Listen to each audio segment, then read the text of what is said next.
많은 역할을 합니다. 왜냐하면은 우리 흔히 말하는 한의학에서 진액이란 말을 많이 쓰고 계세요. 실제로 일 다 하고 나서 진이 다 빠졌네 이런 말도 쓰시고 그다음에 신경을 많이 쓰고 나면 피가 마르는 것 같다, 진액이 마르는 것 같다 이런 표현을 쓰거든요. 그래서 진액 자체는 어떤 우리 몸의 수분을 총칭하기도 하지만은 어떤 우리 몸의 윤활유, 생명수 같은 역할을 하기도 합니다. 그 중에서도 이제 금진오객이라고 있습니다. 금진오객, 금과 옥과 같은 진액이라 그래서 금진오객인데요. 이제 침입니다. 침이 이제 보약이라는 말을 많이 쓰는데요. 어떤 연구 결과에 따르면은 뭐 키스를 많이 하면 건강해진다 이런 얘기도 있고요. 그다음에 옛날 어르신들이 침 많이 뱉으면 복 날아간다 이런 얘기도 하지 않습니까? 이런 침이 굉장히 이제 진액을 보충하는데 굉장한 작용을 하고요. 어린아이들은 이제 진액이 충분하고 생명력이 좋기 때문에 침을 닦아도 계속 침이 나와요. 하지만 어르신분들은 진액이 모자라기 때문에 안구는 안구 건조증이 오고 입은 입대로 마르고 소화는 또 소화액대로 안 되고 뭐 기침을 하면은 끝까지 감기 끝에 마른 기침을 하시고 이런 것들이 어떤 진액이 부족해서 생기는 거거든요. 그래서 이제 동의보감에서는 진액을 스스로 보충하는 법에 대해서 양생법으로 좀 알려준 게 있습니다.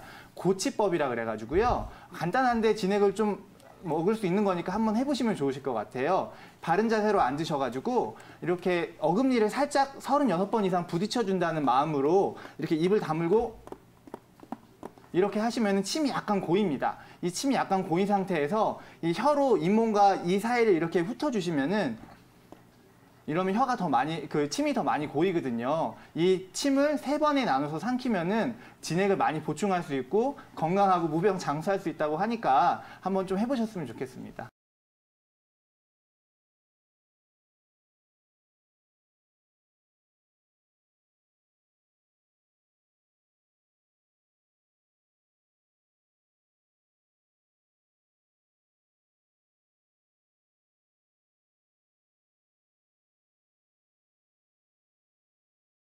일단 우리 원장님께서 최유정 원장님께서는 진액 침에 이렇게 좀 결부시켜서 말씀해 주셨잖아요. 그러니까 침 많이 뱉으면 진액이 말라버리니까 복이 날아가는 게 맞죠. 건강이 날아가 버리는 거잖아요. 그렇죠. 저는 진액에 이제 우리가 가장 손실을 많이 가지고 오게 되는 게 역시나 땀이에요. 일 많이 하면 땀 많이 나니까 역시 진 빠진다. 이 말씀을 하셨잖아요.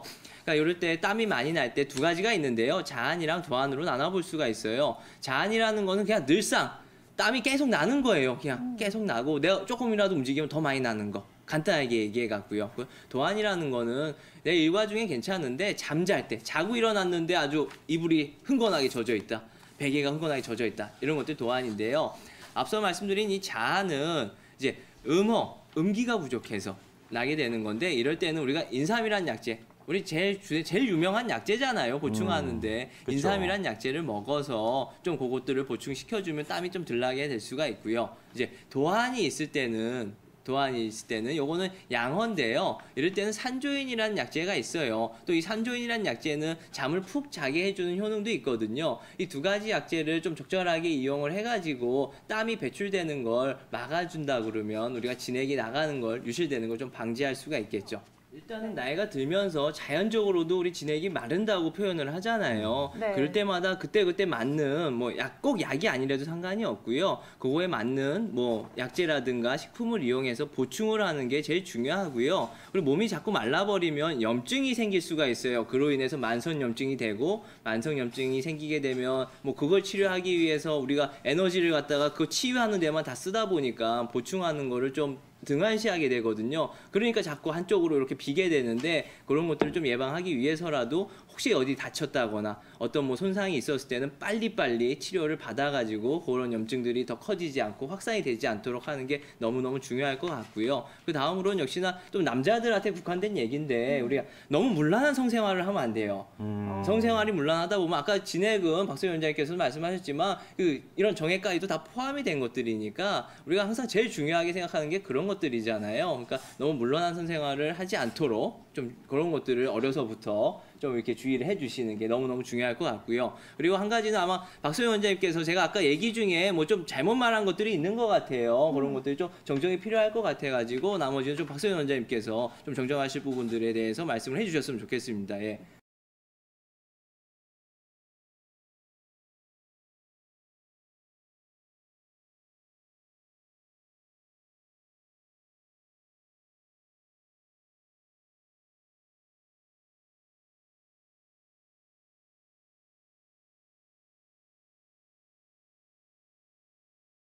진액이라고 하면 몸 안의 체액이라고 생각을 하시면 돼요. 뭐 눈물, 콧물 또는 뭐 땀, 그다음에 뭐 소변, 그다음에 정액까지 모두 포함한 겉으로 나오는 거, 혹은 안에 있는 혈액 또는 세포 사이에 있는 어떤 세포의 모든 개념을 포함하는 게 진액인데, 사실 진액이 중요한 거는 일단 온 몸을 이루는 주체가 기혈이잖아요. 그래서 사람이 순환을 할 때 기가 순환이 안 되면 일단 불통죽통, 그래서 아픈 증상이 나오고, 그다음에 수분 대사, 그다음에 수분이 이렇게 금방 말한 진액이 흘러야 되는데 진액이 흐르지 않으면 거기서 생기는 어떤 병리적인 산물을 담음이라는 표현을 하는데, 한약에서는 십중 병 중에 원인이 십중구담.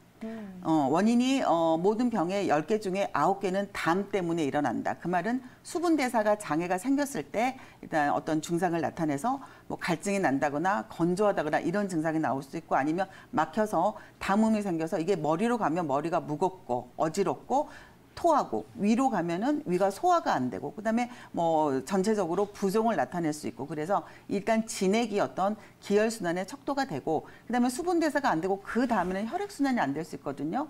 혈액 순환 안 되면 뭐가 생기냐면 어혈이라는 표현을 많이 하죠. 어혈은 어떤 혈액 대사가 안 돼서 생기는 어떤 병리적인 산물인데, 어혈이 생기면 어디가 심하게 아프다거나, 당연히 혈액 순환이 안 되면 여러 가지 병을 일으킬 수 있겠죠. 그래서 어혈이 더 심해지면 어떤 눈에 보이는 유형의 적, 어떤 덩어리, 심하면 암으로까지 갈 수가 있기 때문에 일단 어떤 순환의 어떤 근본적인 척도가 되는 거죠. 가장 쉽게 볼 수 있는 게 땀이잖아요. 그쵸. 땀인데 아까 자한, 낮에도 그냥 수시로 나는 땀은 사실 기가 허해서 이게 주리가 이렇게 열려가지고 땀을 줄줄 흘리는 거여서, 사실 여름에 삼계탕 드시잖아요. 그때 인삼이나 황기를 넣어서 드시는 거는 이거 주리를 이렇게 막아서 땀을 조금 보존하는 그런 방법이고요. 그다음에 밤에 잘 때 나는 땀 도하는 사실 기여가 아니라 음허거든요. 음해라는 것은 땀을 너무 많이 흘려서 몸에 음이 부족했을 때 나오는 땀이기 때문에 그때는 음을 보충해주는 대표적으로 오미자. 그래서 땀을 많이 흘리고 피부가 건조하고 또 마른 기침하고 그러면 오미자 청을 만들어서 드시잖아요. 이런 경우에는 땀도 해결이 되기 때문에 그런 걸 좀 이용해 보시면 될 것 같습니다.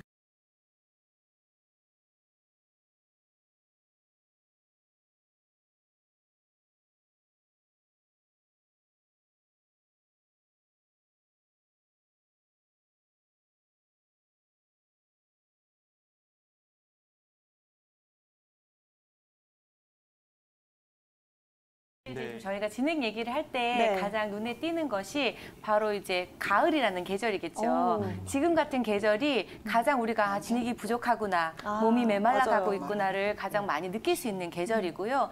또 나이 중에서도 10대보다는 40대, 50대 갱년기쯤이 되면은 그때 이제 건조감을 굉장히 많이 느끼게 되죠.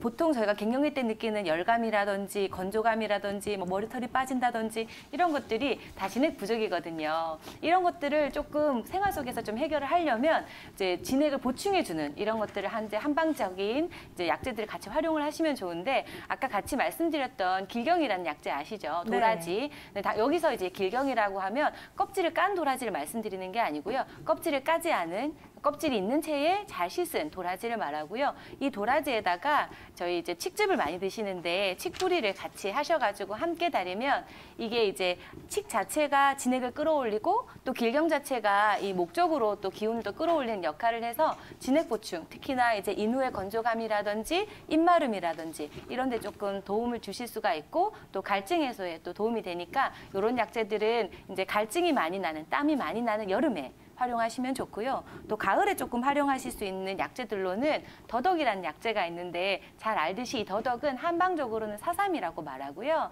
그다음 또 하나 맹문동이라는 약재가 있습니다. 이 두 가지 약재는 다 진음, 우리 몸에 있는 진짜 그러니까 순수한 진액 같은 것들을 채워주고 보충하는 데 도움이 많이 되는 약재들이에요. 이 약재들을 순하고 부드럽게 이제 물 1리터 같은 데다가 조금씩 넣어서 달여서 드시면 가을철 건조한 데 조금 도움이 되실 수 있을 것 같습니다.